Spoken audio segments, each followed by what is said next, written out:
Olá, vamos resolver novamente o item C do último exercício que eu postei aqui no canal. O enunciado pede que você considere a circunferência encontrada lá no item B. Ela já se encontra aqui, seria justamente a circunferência de raio 2 e centro localizado em 3 e 1. Eu também já defini o ponto P como sendo 3 menos raiz de 3 e 0. Então, a configuração desse problema vai se resumir a uma circunferência, ela tem um centro localizado em 3, 1. Eu vou dizer que o ponto P, que é o ponto de tangência, está localizado mais à direita e a abscissa dele é 3 menos raiz de 3, 0. E, portanto, a nossa intenção é calcular a reta tangente à circunferência C que passa por P. Então, claramente esse desenho não faz sentido, uma vez que ponto P, na verdade, deveria vir antes do centro da circunferência. Mas, em geometria analítica, você pode utilizar desenhos como meros instrumentos auxiliares. Certo? Quando você liga o centro ao ponto P, você vai obter um ângulo de 90 graus, e daí você aqui avalia duas retas. A primeira reta é sempre a reta que sai do centro e chega no ponto de tangência. Então vamos dizer que a reta que contém esse segmento vermelho é uma entidade infinita, e eu vou dizer que ela vale R. Então você consegue definir a equação dessa reta, uma vez que você já tem dois pontos pelos quais ela passa. Então basta você fazer a aplicação da formulinha y menos y0, coeficiente angular x menos x0, né? E daí você escolhe um dos pontos aí pelos quais ela passa para ser o seu x0 e y0. No caso eu estou escolhendo o centro 3, 1. O coeficiente angular vai ser 1 menos 0, 3 menos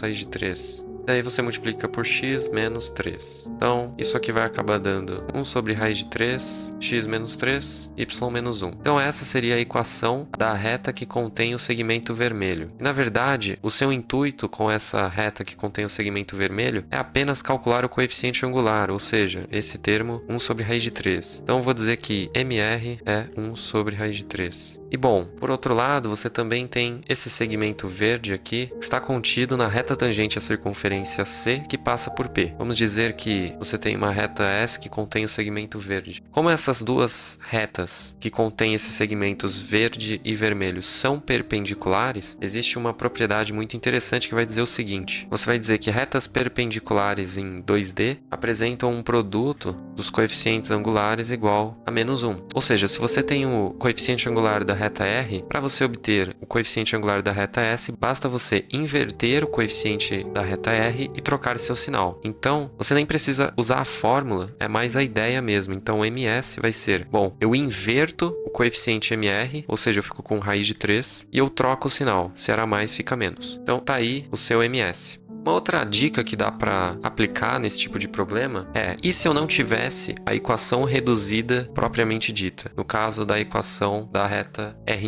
Então vamos ver a equação geral dela, né? Você vai ter que aplicar uma distributiva do raiz de 3, multiplicando a equação como um todo por raiz de 3, e daí você obtém x menos raiz de 3y menos raiz de 3 mais 3. Isso para a reta R. E bom, eu sei que a reta S é perpendicular à reta R. Então eu vou avaliar essa equação geral aqui, e como elas são perpendiculares, eu posso escrever que a reta S de cara vai ser isso aqui, mais um certo k. Então, se você avaliar com calma, o que eu fiz aqui foi, eu escrevi a reta R na sua forma geral, em vez de avaliar o seu coeficiente angular, eu escrevi a reta R na sua forma geral, e a partir dessa forma geral, você é capaz de obter a equação da reta S também na sua forma geral. Eu já fiz um vídeo a respeito desse truque, mas perceba que eu troquei os coeficientes, então raiz de 3 estava com y, ele passa a estar com x. E o 1 que estava com x passa a estar com o y.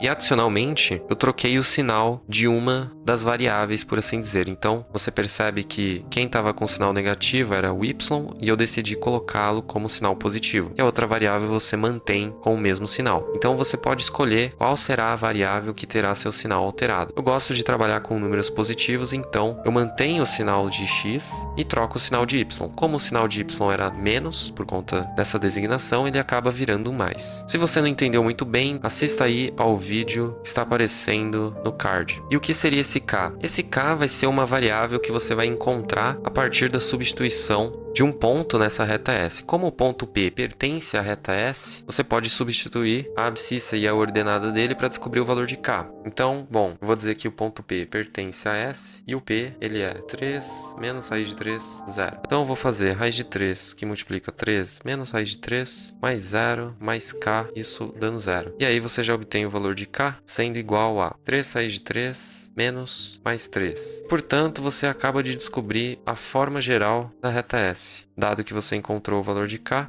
E se você conferir, esse é o mesmo resultado que nós obtivemos anteriormente no vídeo em que eu resolvi esse problema por derivada. Por que eu decidi resolver dessa forma? Porque é o feijão com arroz de ensino médio. Você não vai precisar lançar mão de um conhecimento que não está contemplado no escopo do edital. Dessa forma, você não é prejudicado na correção, uma vez que você não está utilizando nenhuma trapaça, por assim dizer.